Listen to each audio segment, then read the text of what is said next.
Bismillahirrahmanirrahim. Assalamualaikum warahmatullahi wabarakatuh.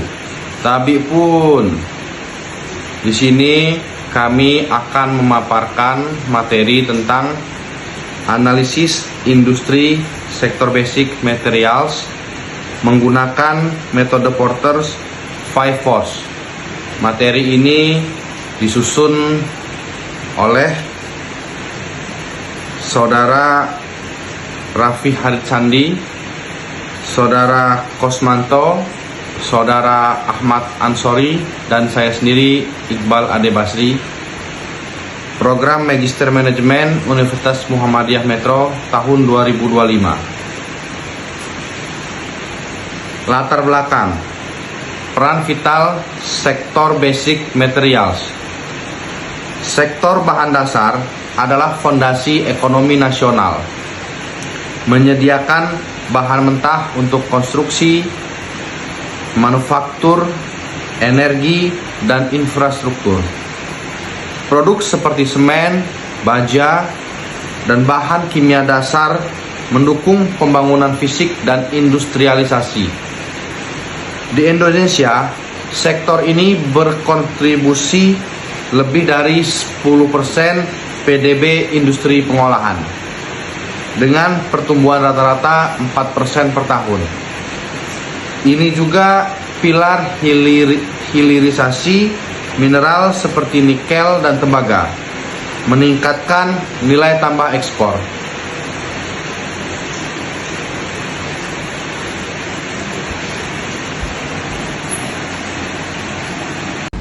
Assalamualaikum warahmatullahi wabarakatuh.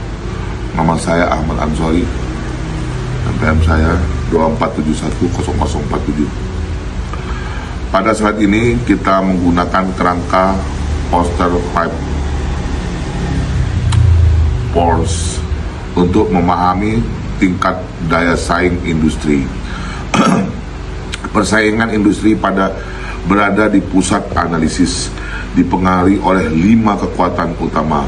Ancaman pendatang baru relatif dibatasi oleh hambatan masuk dan kebutuhan skala ekonomi.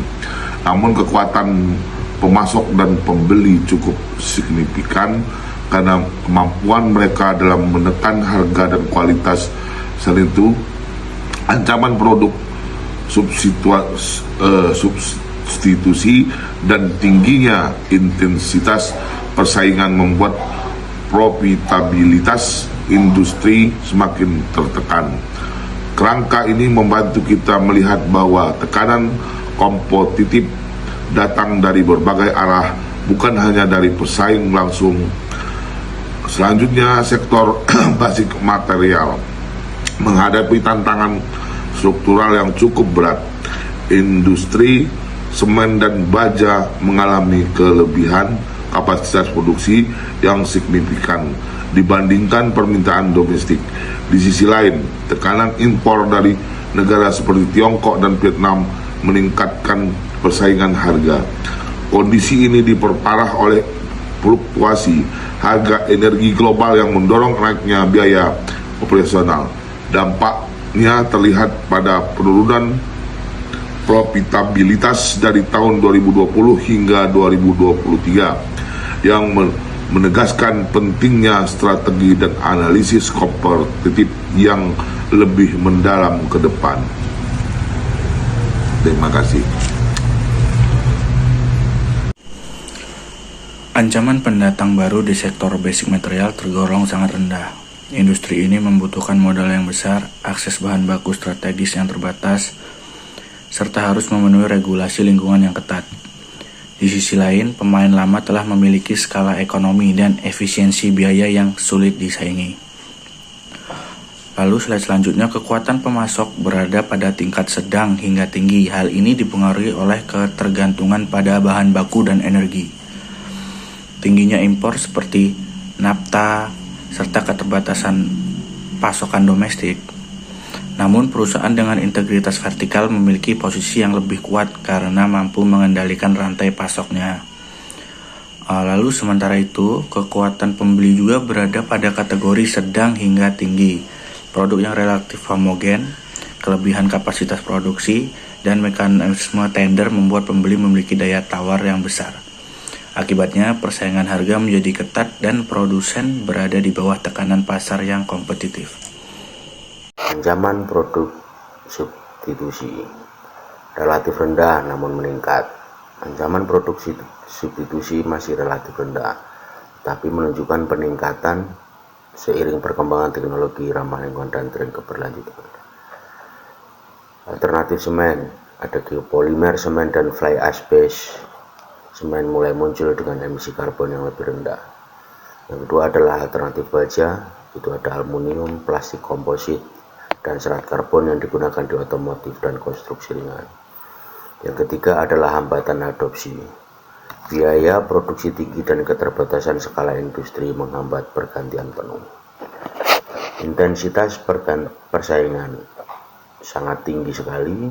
Intensitas persaingan di industri basic material Indonesia sangat tinggi, dipicu oleh kelebihan kapasitas, homogenitas produk, dan tekanan harga dan globalisasi pasar. Price war, produsen semen dan baja bersaing ketat menekan harga untuk mempertahankan pangsa pasar. Dumping impor, baja impor murah dari Tiongkok dan Vietnam menekan produsen lokal. Margin laba menurun. Margin laba bersih rata-rata turun dari 9,2% di tahun 2020 menjadi 5,8% di tahun 2023. Perusahaan berinovasi dalam efisiensi energi dan otomatisasi untuk menekan biaya dan meningkatkan daya saing global. Implikasi dan rekomendasi. Sektor basic material di Indonesia menghadapi persaingan tinggi dengan hambatan masuk kuat. Profitabilitas tertekan oleh persaingan internal dan ketergantungan pada faktor eksternal. Efisiensi biaya, digitalisasi atau industri 4.0, otomasi dan optimasi rantai pasok. Inovasi produk, pengembangan bahan ramah lingkungan, semen rendah karbon dan baja hijau. Diversifikasi pasar, integrasi vertikal dan perluasan ke pasar ekspor. Kolaborasi dengan pemerintah dan lembaga riset untuk adopsi teknologi. Manajemen risiko, hadapi volatilitas harga global dan fluktuasi nilai tukar.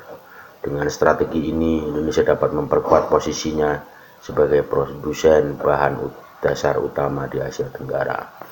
Demikian penyajian dari kelompok kami, kurang dan lebihnya kami mohon maaf.